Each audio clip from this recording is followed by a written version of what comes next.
வணக்கம் நண்பர்களே. நம்மளுடைய சேனலில் நம்ம இது வரைக்கும் லாஸ்ட்டாக அந்த டைம் ஸ்பீட் டிஸ்டன்ஸ் அந்த சாப்டர் நம்ம ஃபுல்லாகவே கம்ப்ளீட் பண்ணி முடிச்சிட்டோம். இப்போ அதை தொடர்ச்சியாக இன்னைக்கு புதுசாக இன்னொரு சாப்டர் ஆரம்பிக்க போகிறோம். என்ன சப்ஜெக்ட் இன்னைக்கு பார்க்கலாம்னா problems on trains. So trains ரிலேட்டடான ப்ராப்ளம்ஸ் நம்ம பார்க்க போகிறோம். இந்த ட்ரெயின்ஸ் ரிலேட்டடான ப்ராப்ளமே கிட்டத்தட்ட நம்ம ஏற்கனவே பார்த்த அந்த டைம் ஸ்பீட் டிஸ்டன்ஸோடைய கொஞ்சம் அதோட கான்செப்ட்ஸ் நம்ம யூஸ் பண்ணிக்குவோம். கான்செப்டை யூஸ் பண்ணி ஒரு சின்ன வேறுபாடுகள் மட்டும்தான் இந்த ட்ரெயின்ஸ் ரிலேட்டடான ப்ராப்ளம்ஸ்ல இருக்கும். பட் பேசிக் கான்செப்ட்லாம் அதுலேருந்து நம்ம யூட்டிலைஸ் பண்ணி இந்த சாப்டர் இன்னைக்கு கொண்டு போகலாம். ஏன்னா அதனால அது முடிச்சதுக்கப்புறம் இதை கண்டினியூ பண்ணாதான் இந்த சாப்டர் உங்களுக்கு ஈஸியாக இருக்குங்கிறதுனால இந்த சாப்டரை இப்போ இமீடியட்டாக ஸ்டார்ட் பண்ணியாச்சு. இதை ஸ்டார்ட் பண்ணலைன்னா நம்ம வேற ஏதாவது சாப்டர் போனோம்னா அப்புறம் திரும்ப ட்ரெயின்ஸ் ரிலேட்டடான ப்ராப்ளம் ஸ்டார்ட் பண்ணும்போது திரும்ப உங்களை நான் ரீகால் பண்ணணும். எல்லாத்தையும் இந்த டைம் ஸ்பீட் டிஸ்டன்ஸுக்குள்ள அந்த பேசிக் கான்செப்ட் எல்லாத்தையும் நம்ம ரீகால் பண்ணிட்டு வந்தால் தான் அப்புறம் இந்த சாப்டர் உங்களுக்கு ஈஸியாக இருக்கும். அந்த ஒரு டிஃபிகல்ட்டிக்காக தான் இந்த டைம் ஸ்பீட் டிஸ்டன்ஸ் முடிச்ச உடனே நம்ம ட்ரெயின் சப்ஜெக்டை நம்ம கண்டினியூ பண்ணுறோம். ஸோ இந்த ட்ரெயின் சப்ஜெக்டில் நம்ம சொன்னப்போ ஏற்கனவே உள்ள பேசிக் கான்செப்ட்ஸ் எல்லாமே இதில் அப்படியே அடங்கியிருக்கும். அது போக உள்ள எக்ஸ்ட்ரா ஃபர்தர் பேசிக் கான்செப்ட் என்ன இன்னைக்கு இந்த சாப்டரில் இதோட பேசிக் கான்செப்ட் மட்டும் தான் நான் சொல்ல போகிறேன் இந்த செஷனில். அதுக்கப்புறம் நம்ம அடுத்தடுத்த ப்ராப்ளம்ஸ் எப்படிலாம் வரும், எப்படிலாம் நம்மளால் ஆன்சர் பண்ணலாங்கிறத நம்ம பார்ப்போம். ஸோ நம்ம பேசிக் கான்செப்ட் போகிறதுக்கு முன்னாடி நீங்கள் இன்னும் நம்ம சேனலை சப்ஸ்கிரைப் பண்ணலைன்னா மறக்காமல் சப்ஸ்கிரைப் பண்ணுங்கள், கூடவே பெல் பட்டனையும் ப்ரெஸ் பண்ணுங்க. ஸோ நம்ம இன்னைக்கு செஷனுக்கு போகிறோம். ப்ராப்ளம்ஸ் ஆன் ட்ரெயின்ஸ் இதில் நம்ம பார்க்குறப்ப நம்ம ஏற்கனவே சொன்னால் நம்ம ஏற்கனவே அந்த டைம் ஸ்பீட் டிஸ்டன்ஸ் அந்த இதிலே பேசிக் கான்செப்ட்ஸ், அதாவது கிலோமீட்டர் எப்படி மீட்டரா கன்வெர்ட் பண்ணுறது, ஹவரை எப்படி மினிட்டா கன்வெர்ட் பண்ணுறது, மினிட் எப்படி செகண்ட்ஸாக கன்வெர்ட் பண்ணுறதுக்கான பேசிக் கான்செப்ட்ஸை நம்ம ஏற்கனவே அந்த சாப்டர்லேயே ப்ரீவியஸ் சாப்டர்ல நம்ம சொல்லியிருக்கோம். இன்னும் அதை பார்க்காதவங்க அதை பாருங்க. இருந்தாலும் நான் இன்னைக்கும் கொஞ்சம் அது ரிலேட்டடான கொஞ்சம் பேசிக் கான்செப்டை சொல்லியிருக்கேன். அது உங்களுக்கு யூஸ்ஃபுல்லாக இருக்கும். எப்படி கன்வெர்ட் பண்ணுறதுங்கிறது, அதாவது கிலோமீட்டர் மீட்டரா எப்படி கன்வெர்ட் பண்ணுறதுங்கிறத நான் சொல்லிடுறேன். ஸோ நமக்கு ஏற்கனவே தெரியும் 1 கிலோமீட்டர் ஈக்குவல் டு 1000 மீட்டர்ன்ட்டு நமக்கு தெரியும். ஓகேங்களா? ஸோ இப்போ 1000 மீட்டர் நம்ம 1 கிலோமீட்டர் 1000 மீட்டர் நமக்கு என்ன தெரியும். இப்போ 1 மீட்டர் எப்படி கிலோமீட்டரா கன்வெர்ட் பண்றது. ஸோ கிலோமீட்டர்ல இருந்து மீட்டரா கன்வெர்ட் பண்றதுன்னா 1 கிலோமீட்டர் 1000 மீட்டர் இருக்கு. ஃபார் எக்ஸாம்பிள் 5 கிலோமீட்டர்னு கொஸ்டின்ல கொடுத்திருந்தாங்கன்னா 5 × 1000 மல்டிப்ளை பண்ணி 5000 மீட்டர்னு நம்ம சொல்லுவோம். பை தி சேம் டைம் 2000 மீட்டர்னு கொடுத்திருந்தாங்கன்னா மீட்டர் எப்படி நம்ம கிலோமீட்டரா மாத்துறது. ஓகேங்களா? ஸோ இப்போ 1000 இந்த இடத்துல நான் 1 மல்டிப்ளை பண்றேன். 1 மல்டிப்ளை பண்ணா 1000 × 1 சேம் தான் 1000 தான் வரும். ஸோ 1000 × 1 போட்டு மீட்டர்ல அப்படியே இருக்கு. இப்போ நமக்கு தேவை 1 மீட்டரை எப்படி கிலோமீட்டரா மாத்துறது. ஃபார் எக்ஸாம்பிள் இது 1 மீட்டர். ஓகேங்களா? ஸோ 1 மீட்டர் ஈக்குவல் டு நமக்கு என்னன்னா இந்த 1000 கீழே நம்ம டிவைட் பண்ணோம்னா நமக்கு என்ன கிடைக்கும். ஸோ 1 மீட்டர் ஈக்குவல் டு 1000 இங்கே வந்துடும். இங்கே வந்துட்டு நமக்கு கிடைக்கிறது 1 மீட்டர். அப்படின்னா 1 மீட்டர் ஈக்குவல் டு 1/1000 கிலோமீட்டர். ஓகேங்களா? ஸோ இந்த பேசிக் கான்செப்ட் நான் ஏற்கனவே சொல்லியிருக்கிறேன். பல 2-3 வீடியோஸ்ல சொல்லியிருப்போம். அதை ஏற்கனவே பார்த்துருக்கவங்களுக்கு இது நம்ம ஈஸியாக புரியும். புதுசாக இப்போதான் பார்க்குறவங்களுக்கும் இன்னொரு தடவை நீங்கள் பார்த்துங்க. இந்த கன்வர்ஷன் தான் ரொம்ப முக்கியமான கன்வர்ஷன். இந்த கன்வர்ஷன் நமக்கு கிளியர் ஆகிட்டீங்கன்னா அடுத்தடுத்த எல்லா ப்ராப்ளம்ஸும் கரெக்டாக இருக்கும். ஸோ ப்ராப்ளம்ஸில் பேசிக் கான்செப்ட் தெரிஞ்சும் இந்த கன்வர்ஷனில் ஏதாவது மிஸ்டேக் பண்ணிட்டீங்கன்னா அந்த டோட்டல் ப்ராப்ளமே நமக்கு தப்பா போயிடும். ஓகேங்களா? சோ அப்புறம் ரெண்டாவது இது 1 கிலோமீட்டர் எப்படி மீட்டரா கன்வெர்ட் பண்றது. 1 kilometre equal to 1000 metre. 1000 metre 1000 × 1 multiply பண்ணி மீட்டர்னு வச்சிருக்கேன். ஏன்னா 1000 × 1 தான் சேம் 1000 தான். இப்போ 1 மீட்டர்ங்கிறது இந்த 1000 நம்ம கீழே டிவைட் பண்ணி கொண்டாட்டோம்னா 1 மீட்டர் ஈக்குவல் டு 1/1000 கிலோமீட்டருக்கு சமம். ஓகேங்களா? சோ அதே மாதிரி 1 hour ஈக்குவல் டு எல்லாத்துக்கும் 1 மணி நேரத்துல எத்தனை நிமிஷம் இருக்கு. 1 hour 60 நிமிஷம் நமக்கு தெரியும். So 1 hour equal to 60 minutes நமக்கு தெரியும். சோ 60 × 1 னு வெச்சுக்குவோம். சோ 60 × 1 னால 60 மினிட்ஸ் தான் ஒண்ணு தான். சோ 60 × 1 மினிட் நான் எதுக்கு வச்சிருக்கேன்னா இப்போ 1 மினிட் நம்ம ஹவருக்கா கன்வெர்ட் பண்ணோம். சோ 1 hour ஈக்குவல் டு 60 × 1 மினிட்னு வச்சிருக்கோம். 1 மினிட் எவ்வளவுனா இந்த 60 நமக்கு ஆட்டோமேட்டிக்கா கீழ டிவைட் பண்ணி கொண்டாந்துட்டோம்னா நமக்கு என்ன கிடைக்கும். So 1 minute = 1 hour / 60. அப்படினா 1 minute = ஒரு நிமிஷத்தை நம்ம எப்படி ஹவரா கன்வர்ட் பண்றதுனா 1 / 60 hour. இதுதான் 1 மினிட்ங்கிறது 1 / 60 hours. ஓகேங்களா? சோ அப்ப 10 மினிட்ங்கிறது என்ன அர்த்தம்னா 1 / 60 × 10 ஆல மல்டிப்ளை பண்ணோம்னா அத்தனை ஹவர் கிடைக்கும். அப்ப 10 / 60 hours அதாவது 1/60 1/6 hours நமக்கு கிடைக்கும். சோ 1 hour நம்ம எப்படி இப்ப மினிட்டா கன்வர்ட் பண்ணோம், மினிட்ல இருந்து எப்படி ஹவருக்கு கன்வர்ட் பண்றதை நம்ம பார்த்துட்டோம். இப்போ மினிட் டு செகண்ட்ஸ்க்கு கன்வர்ட் பண்றதுக்கு பார்க்கறோம். சோ 1 minute ஈக்குவல் டு ஒரு நிமிஷத்துல எத்தனை செகண்ட்ஸ் இருக்கு நமக்கு தெரியும். ஒரு நிமிஷத்துக்கு டோட்டலா 60 செகண்ட்ஸ் இருக்கு. ஓகேங்களா? சோ 60 × 1 செகண்ட்ஸ் நம்ம வச்சுக்குவோம். 60 into 1 secondsனாலும் 60 secondsனாலும் ஒன்று தான். இப்போ நமக்கு 1 செகண்ட் வேணும். ஒரு செகண்டை வந்து நம்ம மினிட்டா கன்வெர்ட் பண்ணோம். So 1 seconds equal to 1 divided by இந்த 60. இப்போ கீழே வந்துருச்சுன்னா என்ன ஆகுது? 1 minute divided by 60. So 1 செகண்ட்ங்கிறது 1 divided by 60 மினிட்ஸ்க்கு சமம். ஓகேங்களா? அப்போ 30 செகண்ட்ஸ்க்குனா என்ன அர்த்தம்? 30 செகண்ட்ஸ்னா அரை நிமிஷம் நமக்கு கிளியரா தெரியும். 30 செகண்ட்ஸ்ங்கிறது அரை நிமிஷம் தெரியும். So 1 seconds equal to 1 divided by 60 னா 30 செகண்ட்ஸ்ங்கிறது 30 ஆல மல்டிப்ளை பண்ணா ஆகும். 30 divided by 60 னா 1 divided by 2 அதான் அரை நிமிஷம்னு நமக்கு தெரியும். ஓகேங்களா? ஸோ இதே லாஜிக் தான் அடுத்து 1 hour அப்படி நம்ம செகண்ட்ஸ்க்கு கன்வெர்ட் பண்றது. 1 hour equal to 1 hourல எத்தனை செகண்ட்ஸ் இருக்கு? 1 hourல வந்து 60 நிமிஷம் இருக்கு நமக்கு தெரியும். 60 நிமிஷம் இன்டு ஒவ்வொரு நிமிஷத்துலயும் 60 செகண்ட்ஸ் இருக்கு. ஸோ டோட்டலா 60 இன்டு 60 செகண்ட்ஸ். ஸோ 60 இன்டு 60 மொத்தம் வந்து 3600 செகண்ட்ஸ் இருக்கு. ஒரு மணி நேரத்துல வந்து 3600 செகண்ட்ஸ் இருக்கு. ஸோ இது வந்து 60 இன்டு 60 இன்டு நம்ம ஒன்று வச்சுட்டோம்னா அதுக்கு மாற போறது கிடையாது. ஸோ இப்போ நமக்கு 1 செகண்ட்ஸா வந்து அவரா கன்வெர்ட் பண்ணும். ஒரு செகண்ட்ங்கிறது எத்தனை மணிக்கு சமம்? ஒரு செகண்ட்ங்கிறது எத்தனை மணிக்கு சமம்னா 1 செகண்ட்ஸ் ஈக்குவல் டு இப்போ இந்த 1 செகண்ட் வந்து இதை நம்ம அப்படியே கீழே டிவைட் பண்ணி கொண்டாண்டோம்னா டிவைட் பை 60 into 16 போட்டோம்னா அத்தனை மணி நேரம் நமக்கு கிடைச்சிடும். ஸோ அப்படின்னா 1 seconds equal to 1 divided by 60 into 60 hour. ஓகேங்களா? So 1 seconds equal to 1 divided by 60 into 60 hour or 1 divided by 3000. 60 into 60 வந்து நம்ம 3600 ஹவர்னு வச்சுக்கலாம். ஓகேங்களா? ஸோ ஒரு செகண்ட்ஸ்க்கு ஒரு செகண்ட்னா என்னன்னா 1 divided by 3600 ஹவருக்கு சமம். ஓகேங்களா? ஸோ ஒரு செகண்டுங்கிறது 1 divided by 60 மினிட்ஸ்க்கு சமம். ஸோ ஒரு நிமிஷங்கிறது 1 divided by 60 ஹவருக்கு சமம். 1 மீட்டர்ங்கிறது 1 divided by 1000 கிலோமீட்டருக்கு சமம். ஸோ இதில் வந்து எதாவது நீங்கள் ஒரு இதை மட்டும் லாஜிக் மட்டும் கான்செப்ட் வச்சுங்க. வேற எதுவும் நீங்கள் ஞாபகம் இதில் மனப்பாடம் பண்ணி வைக்காதீங்க. கிலோமீட்டர் எப்படி மீட்டரா கன்வெர்ட் பண்ணுறது, 5 divided by 18 சில யூடியூப் சேனலில் சொல்லிக் கொடுக்கலாம். சில உங்களுக்கு நீங்க போற சென்டர்ல கூட சொல்லி கொடுக்கலாம். மீட்டர் கிலோமீட்டரா கன்வெர்ட் பண்ணி அதை டிவைட் பண்ணி கடைசில 5 divided by 18 இல்ல 18 divided by 5 அந்த ஃபிராக்ஷன்ல சொல்லிருப்பாங்க. அதை நீங்க மைண்ட்ல ஞாபகத்துல வச்சுக்கணும். மனப்பாடம் பண்ணாதான் இது பேசிக் கான்செப்ட். நீங்க எப்பவுமே ஞாபகத்துல வச்சுக்கிட்டீங்கன்னா உங்களால என்னைக்குமே வந்து உங்களால ஆன்சர் பண்ண முடியும். ஓகேங்களா? சோ ஏதாவது ஒரு இதை மட்டும் கரெக்டா ஞாபகம் வச்சுக்கோங்க. ஒரு கிலோமீட்டருக்கு 1000 மீட்டர், 1 ஹவருக்கு 60 மினிட்ஸ், 1 மினிட்ங்கிறது 60 செகண்ட்ஸ், 1 ஹவர்ங்கிறது 3600 செகண்ட்ஸ். இது ஒரு மட்டும் ஞாபகத்துல வச்சுக்கிட்டீங்கன்னா இந்த பார்ட்டை உங்களால ஈஸியா இதை வந்து இப்படி கன்வெர்ட் பண்ணி கொண்டாந்துட முடியும். ஓகேங்களா? சோ இந்த பேசிக் கான்செப்ட்ல ஞாபகத்துல வச்சிருங்க. ஓகேங்களா? சோ நெக்ஸ்ட் பேசிக் கான்செப்ட் என்னன்னா times equal to next basic concept is time is equal to distance divided by speed. இத தான் நம்மளுடைய லாஸ்ட் வீடியோஸ்ல எல்லாத்தையும் நம்ம பார்த்துட்டு இருக்கோம். சோ டைம் வந்து distance divided by speed ஆல நம்ம டிவைட் பண்ணோம்னா நமக்கு கிடைச்சிரும். சோ இதுல வந்து இப்ப டிஸ்டன்ஸோட யூனிட்ஸ் எப்படி கேட்பாங்கன்னா டிஸ்டன்ஸ்க்கு யூனிட்ஸ். டிஸ்டன்ஸ் நம்ம வந்து கிலோமீட்டர்ல சொல்லுவோம், மீட்டர்ல சொல்லுவோம். சோ இதெல்லாம் வேணா நம்ம சொல்லலாம். சோ மீட்டர் ஆர் கிலோமீட்டர் எந்த யூனிட்ல வேணாலும் வரலாம். அதே மாதிரி ஸ்பீடுக்கான யூனிட் வந்து கிலோமீட்டர் பர் ஹவர்ல சொல்லலாம், மீட்டர் பர் ஹவர்ல சொல்லலாம், மீட்டர் பர் மினிட்ஸ்ல சொல்லலாம், மீட்டர் பர் செகண்ட்ஸ்ல சொல்லலாம், ஆர் கிலோமீட்டர் பர் ஹவர்ல சொல்லலாம், ஆர் கிலோமீட்டர் பர் மினிட்ல சொல்லலாம், ஆர் கிலோமீட்டர் பர் செகண்ட்ஸ்ல சொல்லலாம். ஸோ ஸ்பீடு வந்து எந்த யூனிட்ல வேணாலும் வரலாம். பட் கொஸ்டின்ஸ்ல நம்ம எப்பவுமே வந்து கொடுத்துருக்க டேட்டாஸ் ரெண்டு டேஸ்ல அதாவது டிஸ்டன்ஸ் கொடுக்குறாங்க, ஸ்பீடு கொடுக்குறாங்க. அதாவது டிஸ்டன்ஸ் வந்து ஒரு 500 மீட்டர்னு கொஸ்டின்ல கொடுத்துருக்காங்க.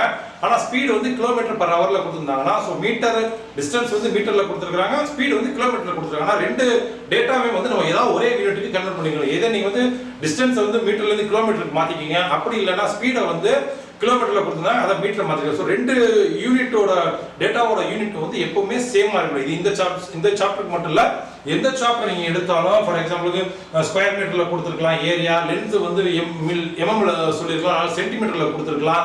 ஸோ இப்படி எப்படி வந்தாலுமே வந்து எல்லா யூனிட்டுமே வந்து கொடுத்துருக்க டேட்டாஸ்ல உள்ள 2-3 டேட்டாஸ் இருந்துச்சுன்னா 2 டேட்டால உள்ள யூனிட்ஸ் எல்லாமே வந்து சேம் யூனிட்ல நம்ம கன்வெர்ட் பண்ணிக்கணும். கன்வெர்ட் பண்ணாதான் ஆன்சர் கரெக்டா வரும். அடுத்து வந்து இப்போ ரெண்டையும் கன்வெர்ட் பண்ணிக்கலாம். क्वेश्चनல வந்து ஸ்பீடு வந்து கிலோமீட்டர் பர் ஹவர்ல கொடுத்துருக்கலாம். ஆன்சர் வந்து டைம் ஃபார் எக்ஸாம்பிள் ஒரு 500 கிலோமீட்டர் டிஸ்டன்ஸை வந்து 200 கிலோமீட்டர் பர் ஹவர்ல ஒரு ட்ரெயின் கிராஸ் பண்ணி போகுதுன்னா எவ்வளவு டைம் எடுக்கும் அப்படின்னு क्वेश्चन கேட்டு கீழே இருக்க ஆன்சர்ல வந்து மினிட்ஸ்ல கொடுத்திருந்தாலோ அல்லது செகண்ட்ஸ்ல கொடுத்திருந்தாலோ ஆனா கொடுத்திருக்க டேட்டா வந்து ஸ்பீடு வந்து கிலோமீட்டர் பர் ஹவர்ல கொடுத்திருந்தாங்கன்னா கீழே இருக்க 4 ஆப்ஷன்ல உள்ள ஆன்சர்ஸும் வந்து மினிட்ஸ்ல இருந்துச்சுன்னா நீங்க கொடுத்துருக்க டேட்டாவை வந்து மினிட்ஸுக்கு கன்வெர்ட் பண்ணிடணும். ஸோ மினிட்ஸுக்கு கன்வெர்ட் பண்ணிட்டு நீ அதுக்கப்புறம் ஆன்சர் பண்ணீங்கன்னா கீழே இருக்க ஆன்சர்ஸ் எல்லாமே மினிட்ஸ்க்கு வரும். இந்த பேசிக் கான்செப்ட் வந்து நீங்க எல்லா சப்ஜெக்ட்டுக்குமே அப்ளை பண்ணலாம். எல்லா கொடுத்துருக்க கொஸ்டின்ல இருக்க டேட்டாஸ் வந்து எப்பவுமே ஒரே யூனிட் சிங்கிள் யூனிட்ல நம்ம கொண்டு வந்துடணும். இன்னைக்கு அப்படி கொண்டு வந்தாதான் நமக்கு ஆன்சர்ஸ் வந்து கரெக்டா வரும். ஓகேங்களா?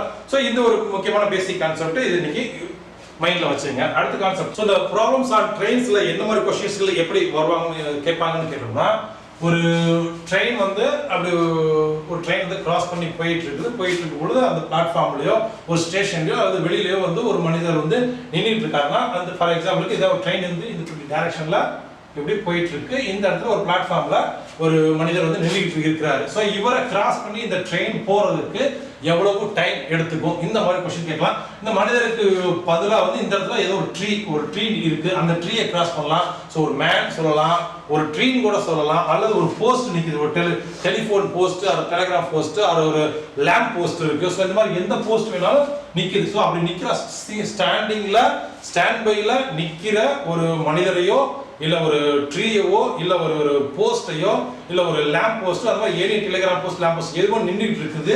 அந்த நின்றுட்டு இருக்கிற அந்த இடத்த வந்து ஒரு ட்ரெயின் வந்து கிராஸ் பண்ணி போகுது. ஓகேங்களா? அப்படி கிராஸ் பண்ணி போகிறதுக்காக இந்த ட்ரெயின் எவ்வளவு டைம் எடுத்துக்கும், இந்த மாதிரி கொஸ்டின்ஸ்கள் கேட்கறதுக்கான வாய்ப்புகள் உண்டு. ஓகேங்களா? இது ஒரு கேஸ் டைப் ஆஃப் ஃபர்ஸ்ட் டைப்ல வந்து இந்த மாதிரி டைப் கேட்கலாம். ஓகேங்களா? ஸோ இந்த மாதிரி டைப் கேட்கும் பொழுது நமக்கு ஜெனரலாவே தெரியும் டைம் எவ்வளவு டைம் எடுத்துக்கலாம். ஃபார்முலா வந்து டைம்ஸ் ஈக்குவல் டு நமக்கு ஜெனரலா தெரியும் times equal to distance divided by speed. ஓகேங்களா? இதுல வந்து ட்ரெயினோட ஸ்பீட் என்னன்னு கொடுத்திருப்பாங்க. சோ நமக்கு ஸ்பீட் என்னன்னு தெரியும். டிஸ்டன்ஸ், இங்க டிஸ்டன்ஸ்ங்கிறது என்னன்னா நம்மளோட ஜெனரலா அந்த டைம் ஸ்பீட் டிஸ்டன்ஸ் அந்த ஒரு ப்ராப்ளம்ஸ் பார்க்கும்போது டிஸ்டன்ஸ் என்ன சொல்லியிருப்பாங்கன்னா ஒரு 200 கிலோமீட்டர் டிஸ்டன்ஸ், இல்லாட்டி இங்க ஒரு சிட்டில இருந்து இன்னொரு சிட்டிக்குள்ள டிஸ்டன்ஸ் வந்து ஒரு 300 கிலோமீட்டர் டிஸ்டன்ஸ் இருக்கு. அந்த 300 கிலோமீட்டர் டிஸ்டன்ஸ் வந்து ஒரு ட்ரெயின் வந்து 100 கிலோமீட்டர் பர் ஹவர்ங்கிற ஸ்பீட்ல போகும்போது எவ்வளவு டைம் எடுத்துக்குன்னு கேட்டாங்க. நம்ம 300 divided by 100 போட்டு 3 hours நமக்கு சொல்லுவோம். சோ அதுல வந்து டிஸ்டன்ஸ்ங்கிறது ஒரு சிட்டிக்கு இன்னொரு சிட்டிக்குமான டிஸ்டன்ஸ், அல்லது ஒரு ஊருக்கும் இன்னொரு ஊருக்குமான டிஸ்டன்ஸ், அல்லது ஸ்கூலுக்கும் நம்மளுடைய வீட்டுக்குமான டிஸ்டன்ஸ். சோ அந்த மாதிரி ஏதோ டிஸ்டன்ஸ்க்கு எக்ஸாக்ட் டிஸ்டன்ஸ் கிலோமீட்டர்ல சொல்லிருப்பாங்க. வேறஸ் இந்த மாதிரியான ப்ராப்ளம்ஸ் ஆன் ட்ரெயின்ஸ் ரிலேட்டடான சம்ஸ்ல வந்து டிஸ்டன்ஸ்ங்கிறது என்னன்னா இந்த ட்ரெயினோட டிஸ்டன்ஸ் தான் ட்ரெயினோட லெந்த். ஓகேங்களா? சோ டோட்டல் இனிஷியலா இங்க இருந்து இங்க வரைக்கும் உள்ள லெந்த் தான் வந்து நமக்கு இந்த மாதிரி டிஸ்டன்ஸா நம்ம அசம்ப்ஷன் பண்ணிக்கணும். ட்ரெயினோட லெந்த் பாத்தீங்கன்னா நமக்கு தெரியும்ங்கிறதுல ஒரு 200 மீட்டர்ல இருந்து 250 மீட்டர் சமயம் பெரிய கூட்ஸ் ட்ரெயின்லாம் போனுச்சுன்னா ஒரு 1/2 கிலோமீட்டர் வரைக்குமே டிஸ்டன்ஸ் இருக்கு. அதாவது இனிஷியல் இந்த பாயிண்ட்ல இருந்து அதோட எண்ட் பாயிண்ட் வரைக்குமே பாத்தீங்கன்னா 350 மீட்டர் 400 மீட்டர் டிஸ்டன்ஸ் வரைக்குமே கூட்ஸ் பல ட்ரெயின் அட்டாச் பண்ணி போயிட்டே இருந்துச்சுன்னா அவ்வளவு தூரத்துக்கு லென்த்துக்கு வரும். ஓகேங்களா? இப்போ என்ன கொஸ்டின்னா, இப்போ இந்த ஒரு மனுஷனை நிக்கிற ஒரு மனிதரையோ ஒரு மரத்தையோ ஒரு போஸ்டையோ அதை கிராஸ் பண்ணி போறதுக்கு எடுத்துக்கிட்ட நேரம் என்னன்னு பாத்தீங்கன்னா, அதை எடுத்துக்கிட்டு போகணும்னா என்ன அர்த்தம்னா இந்த ட்ரெயினோட இன்ஜினோட ஃபர்ஸ்ட் பார்ட் வந்து இங்க ஸ்டார்ட் ஆகி இந்த இது அப்படியே கிராஸ் ஆகி போய் இந்த எண்டுக்கு போகணும். ஃபார் எக்ஸாம்பிளுக்கு கிராஸ் பண்றதுக்கு அந்த ஒரு மனிதரை கிராஸ் பண்றதுக்கு ஒரு ட்ரீயை கிராஸ் பண்றதுக்கு போஸ்டரை கிராஸ் பண்றதுக்கு அந்த ட்ரெயின் எடுத்துக்கிட்ட டைம் எவ்வளவுன்னு கேட்டாங்கன்னா, ஃபார் எக்ஸாம்பிள் இங்க ஒரு மனிதர் இப்படி நிக்கிறாருன்னா இந்த ட்ரெயின் இந்த ஸ்பீட்ல இப்படி வந்துட்டே இருக்குது. இனிஷியலா இந்த இடத்துக்கு ஸ்டார்ட் பண்ணி அதோட டெய்ல் எண்ட் வந்து இந்த எண்டுக்கு போகணும். இப்போ டெய்ல் எண்ட் இந்த எண்டுக்கு போகணும்னா இனிஷியலா இங்க வந்து கிராஸ் பண்ணி இந்த எண்டுக்கு இந்த எண்டு வரைக்கும் வர்றதுக்கு டைம் எடுத்துக்கிட்டா எவ்வளவு நேரம் ஆகும். ஸோ அதுக்கான மீனிங்கான அர்த்தமே வந்து total length of the train வந்து இந்த டோட்டல் ஆளை வந்து அது கிராஸ் பண்ணி இந்த இடத்துக்கு போயிடுச்சுன்னா டோட்டல் டிஸ்டன்ஸுங்கிறது நமக்கு L டிஸ்டன்ஸ். இந்த டிஸ்டன்ஸை வந்து கிராஸ் பண்ணி இங்கிட்டு போகுது. ஸோ அப்போ இதுல வந்து டிஸ்டன்ஸ்ங்கிறது length of the train. So இந்த ட்ரெயினோட டோட்டல் லென்த்தை தான் நம்ம டிஸ்டன்ஸை தான் நம்ம லென்த்தை தான் நம்ம டிஸ்டன்ஸா இங்கே அசம்ப்ஷன் பண்ணிக்கணும். So time taken's equal to நமக்கு தெரியும் distance divided by speed. Here இந்த டிஸ்டன்ஸ்ங்கிறது லென்த் ஆஃப் த ட்ரெயின். இதுக்கான ஆன்சரை நம்ம இங்கே பார்க்கணும். ஓகேங்களா? ஸோ இது வந்து ஃபர்ஸ்ட் கேஸ். ஸோ செகண்ட் கேஸ்ல எந்த மாதிரிலாம் கொஸ்டின் கேட்பாங்கன்ட்டு நான் சொல்றேன். கேஸ் 2 எப்படின்னா, இப்போ நம்ம பார்த்தது வந்து ஒரு ஆளில ஒரு போஸ்டோ ஒரு மேனோ ஒரு ட்ரீ இதை கிராஸ் பண்றதுக்கு எவ்வளவு டைம் எடுத்துக்கும் அந்த ட்ரெயினுங்கிறது தான் ஃபர்ஸ்ட் கேஸ்ல பார்த்தோம். இப்போ நெக்ஸ்ட் கேஸ்ல என்னன்னா, சப்போஸ் இந்த ட்ரெயின் இங்கேருந்து வந்துகிட்டு இருக்கும் பொழுது இங்க ஒரு பிளாட்ஃபார்ம் இருக்கு. நம்ம ஜங்ஷன்ல ரயில்வே ஸ்டேஷன்லாம் பார்த்துருக்கோம் ஒரு பிளாட்ஃபார்ம். இந்த பிளாட்ஃபார்மோட லென்த் வந்து பார்த்தீங்கன்னா L2ன்னு வச்சுக்கோங்க. இந்த ட்ரெயினோட லென்த் L1 வச்சுக்கோங்க. இந்த ட்ரெயினோட லென்த் ஃபார் எக்ஸாம்பிளுக்கு 100 மீட்டரோ 200 மீட்டரோ இருக்கலாம். பிளாட்ஃபார்மோட லென்த் வந்து ஃபார் எக்ஸாம்பிள் அது ஒரு 100 மீட்டர் இருக்கலாம். ஓகேங்களா? ஸோ இப்படி ஒரு லென்த் L2ங்கிற பிளாட்ஃபார்ம் வந்து ஒரு 100 மீட்டர் இருக்கலாம். ட்ரெயின் வந்து ஒரு 200 meters இருக்கலாம். ஓகேங்களா? ஸோ இப்போ இந்த மாதிரி கேசஸ் வரும்போது நாட்டு பிளாட்ஃபார்ம் மட்டும் எடுத்துக்கோனா, பிளாட்ஃபார்ம் இல்லாமல் ஒரு ட்ரெயின் வந்து ஒரு குகைக்குள்ளே போகுது, ஒரு டனலுக்குள்ளே போகுது. இப்போ ஒரு டனல் இருக்கு, இந்த டனலுக்குள்ள ட்ரெயின் இங்கே இப்போ உள்ளே போகணும். ஓகேங்களா? ஸோ உள்ளே போகும் பொழுது இந்த ட்ரெயினோட லென்த் இருக்கு நமக்கு, இந்த டனலோட லென்த் இருக்கு நமக்கு. ஓகேங்களா? ஸோ இப்போ ட்ரெயினோட லென்த் ப்ளஸ் டனலோட லென்த் பிளாட்ஃபார்ம்னு சொல்லலாம், ஆர் டனல்னு சொல்லலாம், இன்னொன்று சொல்லணும்னா பிரிட்ஜு சொல்லலாம். நம்ம ரயில்வே இந்த கடலில் உள்ள ஏதாவது பிரிட்ஜு சொல்லலாம், இல்லை ரிவரில் உள்ள பிரிட்ஜஸ், அந்த பிரிட்ஜஸ் நம்ம காவிரி ரிவரில் ஒரு பிரிட்ஜ் இருக்குன்னு வச்சுங்களேன். ஸோ இப்போ இப்படி ஒரு பிரிட்ஜ் இருக்கு. ஸோ இந்த பிரிட்ஜோட லென்த் வந்து ஒரு லென்த்தை கொடுத்துக்கலாம். So tunnel or platform or bridge, ஏதோ ஒரு பிரிட்ஜ் ஒரு இருக்கு, ஒரு 200 மீட்டர் 300 மீட்டர் உள்ள ஒரு பிரிட்ஜ் இருக்கு. ஸோ அந்த பிரிட்ஜை வந்து ட்ரெயினோட லென்த் வந்து ஒரு 200 மீட்டர் லென்த் உள்ள ட்ரெயின் வந்து கிராஸ் பண்ணி போகணும். கிராஸ் பண்ணி போகிறதுக்குன்னா எவ்வளோ டைம் எடுத்துக்கிறோம்? ஸோ அந்த ட்ரெயினுக்கான ஆன்சர்ஸ்ங்கிறது அதோட மீனிங் என்னன்னா, இந்த ட்ரெயின் இப்படியே வந்து பிளாட்ஃபார்மோட இனிஷியல்லேருந்து ஆரம்பிச்சு எண்டில் பிளாட்ஃபார்மோட எண்டில் இந்த எண்டுக்கு போயிடணும். அதாவது இதில் கிராஸ் பண்ணுறதுங்கிறதுக்கான மீனிங் நான் கிளியராக சொல்கிறேன். இதில் கிராஸ் பண்ணுறதுன்னா ட்ரெயினோட டெய்ல் எண்டு வந்து இந்த பிளாட்ஃபார்மோ அல்லது டனலோ அல்லது பிரிட்ஜோ அல்லது மனுஷனோ அந்த மனுஷனோட எண்டோட கிராஸ் பண்ணி வெளியில் போகிற வரைக்கும் எடுத்துக்கிற நேரம் தான் கிராஸ் பண்ணுறதுக்கான அர்த்தம். ஜஸ்ட் இங்கே பாதி தூரம் வர்றதுக்கோ இல்லை இந்த எண்டுக்கு மட்டும் வர்றதுக்கோ, இந்த ட்ரெயினோட இனிஷியல் ஸ்டார்டிங் பாயிண்ட் வந்து பிளாட்ஃபார்மோட எண்டுக்கு வர்றது மட்டும் கிடையாது. ட்ரெயினோட டெய்ல் எண்டு வந்து பிளாட்ஃபார்மோட எண்டை கிராஸ் பண்ணி போகணும். அதுதான் இப்போ இதை கிராஸ் பண்ணுறதுல என்ன அர்த்தம்னா, இந்த இடத்துல இருந்து ட்ரெயின் இங்கே இப்படி வெளியில் வரும், இப்படி இந்த இடத்த விட்டு வெளியில் இப்படி வர்ற வரைக்கும் எவ்வளோ டைம் எடுத்துக்கிறோங்கிறது தான் இந்த டைப் ஆஃப் கொஸ்டின்ஸ் வந்து நம்மளால ஆன்சர் பண்ண முடியும். ஓகேங்களா? இது கேஸ் 2. கேஸ் 3 எப்படி இருக்குன்னு பார்ப்போம். அடுத்த கேஸில் எப்படி என்ன மாதிரி கொஸ்டின்ஸ்லாம் வரும்னா, இதில் வந்து நம்ம ரிலேட்டிவ் ஸ்பீடுங்கிற கான்செப்ட் யூஸ் பண்ணுறாப்புல இருக்கும். அதாவது என்னன்னா, ட்ரெயின் இந்த டைரக்ஷனில் இப்படி போயிட்டு இருக்குது, அதே மாதிரி இன்னொரு டைரக்ஷன்ல ஒரு மனிதர் ஒரு 2 வீலர்ல ஓட்டிட்டு போயிட்டு இருக்காரு, ஒரு கார் இந்த டைரக்ஷன்ல போயிட்டு இருக்குதோ, இல்ல ஒரு மனுஷன் வந்து சைக்கிள்ல போயிட்டு இருக்காரு. ஓகேங்களா? ஸோ இந்த டைரக்ஷன்ல இந்த ஸ்பீட்ல இதுல இந்த ட்ரெயினோட ஸ்பீட் நம்ம S1ன்னு வச்சுக்குவோம்.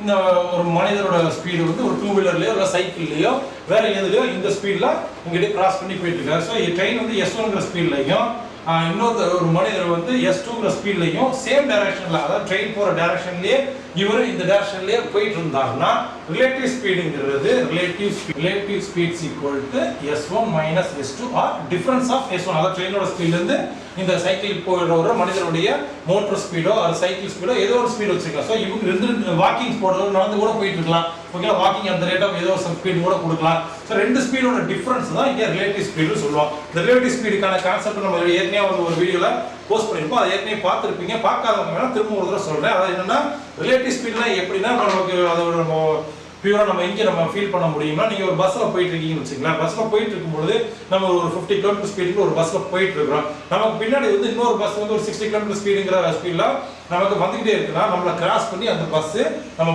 இந்த டைரக்ஷன்ல போயிட்டே இருக்கோம், பின்னால வர பஸ்ஸும் நம்மளை கிராஸ் பண்ணி இங்க போயிட்டு இருக்கோம். உள்ள உட்காந்துருக்க நமக்கு எப்படி ஃபீல் பண்ணுவோம்னா, வெளியில நிக்கிற ஒருத்தர் வந்து இந்த 60 கிலோமீட்டர் ஸ்பீட்ல வர்ற பஸ்ஸை பார்த்தாருன்னா அவருக்கு வந்து இந்த பஸ் வந்து 60 கிலோமீட்டர் ஃபாஸ்ட்ல வேகமா போற மாதிரி தான் அவர் கண்ணுக்கு தெரியும். பட் ஆனா நம்ம உள்ளுக்குள்ள உட்கார்ந்துருக்க நமக்கு எப்படி தெரியும்னா, நம்ம ஏற்கனவே பஸ்ல உட்கார்ந்துருக்கோம், நம்ம வந்து 50 கிலோமீட்டர் பர் ஹவர்ங்கிற ஸ்பீட்ல நம்மளும் போயிட்டு இருக்கிறோம். ஸோ பக்கத்துல 60 கிலோமீட்டர் பர் ஹவர்ங்கிற ஸ்பீட்ல இன்னொரு பஸ் வந்துட்டு இருக்குன்னா, ரிலேட்டிவ் ஸ்பீடுங்கிறது ரெண்டு ஸ்பீடுக்கான டிஃபரன்ஸ் தான் இங்க ரிலேட்டிவ் ஸ்பீட். ஸோ 50 இங்க 60 இருக்கு, ரெண்டுக்கான டிஃபரன்ஸ்ங்கிறது 10 கிலோமீட்டர் பர் ஹவர். ஸோ அந்த 10 கிலோமீட்டர் பர் ஹவர்ங்கிற ஸ்பீட் மட்டும்தான் உள்ள உட்கார்ந்துருக்க நமக்கு வந்து பக்கத்துல இருக்க பஸ் வந்து 10 கிலோமீட்டர் பர் ஹவர்ங்கிற ஸ்பீட்ல பொறுமையா போற மாதிரி தான் நமக்கு தெரியும். ஆனா அதோட original speed 60 kilometre per Howrah இருக்கும். ஆனா அதே மாதிரி சமயத்துல ரெண்டு வண்டியுமே வந்து ஒரே ஸ்பீட்ல போகுதுன்னு வச்சுக்கலாம். நம்ம உட்காந்துருக்கிறது 50 கிலோமீட்டர் பர் ஹவர், பக்கத்துல வர்ற ட்ரெயினும் 50 கிலோமீட்டர் பர் ஹவர். ஸோ ரெண்டு ட்ரெயின் வச்சுக்கோங்க. ரெண்டு ட்ரெயினும் ஒரே பாயிண்ட்ல ஒரே ஸ்டார்டிங் டைம்ல 50 கிலோமீட்டர் பர் ஹவர்ங்கிற ஸ்பீட்ல ஸ்டார்ட் பண்ணி கிளம்புதுன்னா, நம்ம இங்க உள்ள உட்கார்ந்து இருந்துட்டு அந்த பஸ்ஸை பார்க்கும்பொழுது நமக்கு எப்படி ஃபீல் பண்ணுவோம்னா, பஸ் அப்படி நிக்கிற மாதிரி தான் தெரியும் இல்லையா, ஸ்பீடா போற மாதிரியே தெரியவே தெரியும். ஏன்னா அதுல ரிலேட்டிவ் ஸ்பீடு என்னன்னா, ரெண்டு ஸ்பீடுமே வந்து ஒரே ஸ்பீடுங்கிறதுனால ரிலேட்டிவ் ஸ்பீடு ஜீரோங்கிறதுனால நமக்கு உள்ள உட்காந்துருந்து வெளியில பாக்குறவங்களுக்கு அந்த பஸ் வந்து போறதே கண்ணுக்கே தெரியாது, அது நிக்கிற மாதிரி தான் நமக்கு தெரியும். அப்பனா இந்த பஸ்ஸும் அதை கிராஸ் பண்ண முடியாது, அந்த பக்கத்துல இருக்க பஸ் வந்து நம்ம பஸ்ஸை கிராஸ் பண்ணி போக முடியாது. ரெண்டுக்கும் ஏதோ ஸ்பீடு டிஃபரன்ஸ் இருந்தா மட்டும்தான் ஒரு பஸ் வந்து இன்னொரு பஸ்ஸை கிராஸ் பண்ணி போக முடியும். இதுதான் ரிலேட்டிவ் ஸ்பீடோட தியரி.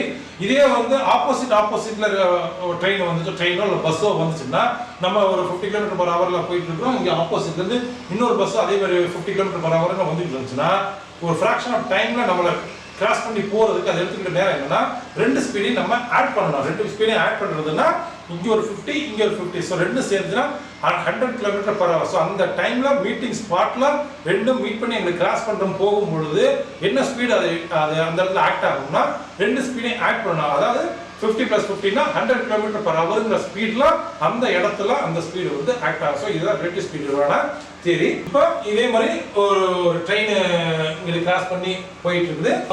அந்த லென்த் ஆஃப் த ட்ரெயினோட லென்த் நம்ம என்ன எடுத்துக்கிறோம். ஒரு மனிதர் வந்து வாக்கிங் டைரக்ஷன் வாக்கிங்ல S2 ஸ்பீட்ல போயிட்டு இருக்காரு. வாக்கிங்காவோ இல்ல ஒரு சைக்கிள்லயோ இல்ல ஒரு மோட்டர்லயோ ஏதோ ஒரு இதுல இப்படி போயிட்டு இருக்காருன்னா ஸோ இப்போ நமக்கு ரிலேட்டிவ் ஸ்பீட் நமக்கு கிடைச்சிருச்சு. இப்போ இந்த கேஸுக்கு வந்து டைம் டிஸ்டன்ஸ் எவ்வளோ, அதாவது இந்த மனிதரை கிராஸ் பண்ணி ட்ரெயின் போறதுக்கு எவ்வளோ டைம் எடுத்துக்கிட்டு கேட்டாங்கன்னா டைம் ஈக்குவல் நமக்கு தெரியும் டிஸ்டன்ஸ் பை ஸ்பீட். இங்கே டிஸ்டன்ஸ்ங்கிறது length of the train L நம்ம எடுத்துருக்கிறோம். L1 வச்சுப்போம். இங்கே ஸ்பீடுங்கிறது ரிலேட்டிவ் ஸ்பீடுங்கிறது S1 - S2, அதாவது ரெண்டு ஸ்பீடோட டிஸ்டன்ஸ் தான் ரிலேட்டிவ் ஸ்பீட் நம்ம எடுத்துக்கிறோம். ஓகேங்களா, இது கேஸ் 3. இதுல ரிலேட்டிவ் ஸ்பீட்லேயே வந்து ஃபார் எக்ஸாம்பிள் இங்க மனிதனுக்கு எவ்வளவு சொல்லியிருக்கோம், அதுக்கு பதிலாக இன்னொரு ட்ரெயின் இங்க கிராஸ் பண்ணி போகுதுன்னு வச்சுக்கோம். இதே கேஸ்ல இன்னொரு ட்ரெயின் இந்த ட்ரெயினோட லென்த் வந்து L2ன்னு வச்சுக்கோம். இதோட ஸ்பீடு S2. ஸோ இது சேம் டைரக்ஷன், இது ரெண்டுமே வந்து இப்போ சேம் டைரக்ஷன்ல போயிட்டு இருக்கு.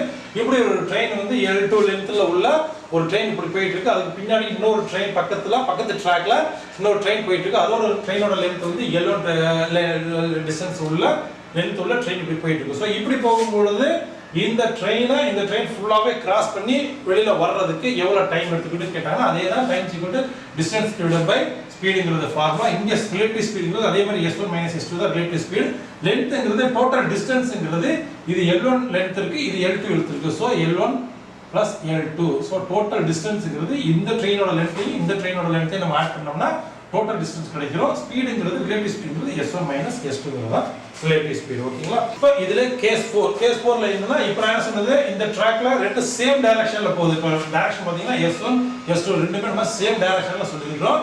ஆப்போசிட் டைரக்ஷன்ல வந்துச்சுன்னா என்ன ஆகும். ஸோ இப்போ இந்த இடத்துல வந்து ஸ்பீடு வந்து ட்ரெயின் வந்து இப்படி இந்த டைரக்ஷன்ல போகுது, ஆப்போசிட் டைரக்ஷன்ல இப்படி வருதுன்னு வச்சுக்குவோம். இந்த டைரக்ஷன்ல இது இப்படி போகுது, இந்த ட்ரெயின் வந்து ஆப்போசிட் டைரக்ஷன்ல வந்துட்டு இருக்கு. ஸோ ஆப்போசிட் டைரக்ஷன்ல வந்துச்சுன்னா சேம் தான், அதே தான் டிஸ்டன்ஸ் L1 + L2 ரெண்டு லென்த்தை நம்ம ஆட் பண்ணிக்கணும். இங்க ஸ்பீடு ரிலேட்டிவ் ஸ்பீடுங்கிறது ஆப்போசிட் டைரக்ஷன்ல உள்ள relative ஸ்பீடுங்கிறது S1 + S2.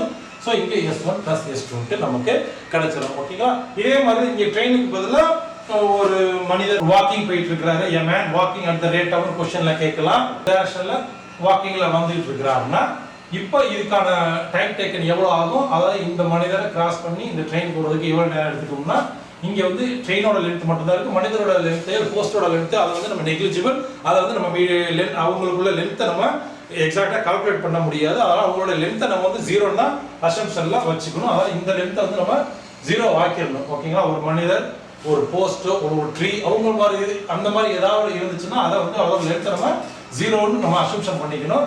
So L2 0 ஆயிடுச்சுன்னா L1 மட்டும் தான் கிடைக்கும். இங்க S1 + S2 இவங்க S2 டைரக்ஷன் வந்தாங்கன்னா ஆப்போசிட் டைரக்ஷன் வர்றதுனால நமக்கு இதுக்கு என்ன கிடைக்கும்னா L1 / S1 + S2. ஸோ இந்த கான்செப்ட் தான் இதுக்கான பேசிக் கான்செப்ட். ஓகேங்களா, ஸோ இந்த கான்செப்டை பேஸ் பண்ணி தான் நம்ம இந்த கொஸ்டின்ஸ்களை எல்லாத்துக்குமே நம்ம அடுத்தடுத்த வர செஷன்கள்ல நம்ம பார்க்க போறோம். ஓகேங்களா, ஸோ இந்த பேசிக் கான்செப்ட்ல கொஞ்சம் நல்லா ப்ரிப்பேர் பண்ணிக்கிங்க. அடுத்தடுத்த நம்மளோட வீடியோஸ்ல இந்த பேசிக் கான்செப்டை வச்சு தான் நம்ம ஒரு 4-5 வீடியோஸ் போஸ்ட் பண்ணோம்னா ஸோ ட்ரெயின் ரிலேட்டடா எப்படி ஒரு கொஸ்டின் கேட்டாலும் உங்களால் ஆன்சர் பண்ண முடியும். ஓகேங்களா, ஸோ இன்னைக்கு இந்த செஷன்ல இந்த பேசிக் கான்செப்ட் மட்டும் போதும். நம்ம நெக்ஸ்ட் செஷன்ல ஏதாவது ஒரு எக்ஸாம்பிள் சம்ஸோட நம்ம பார்ப்போம். ஓகேங்களா, ஸோ நீங்க இன்னும் நம்ம சேனலை சப்ஸ்கிரைப் பண்ணலாம், மறக்காம சப்ஸ்கிரைப் பண்ணுங்க, கூடவே பெல் பட்டனையும் பிரஸ் பண்ணுங்க. தேங்க்யூ.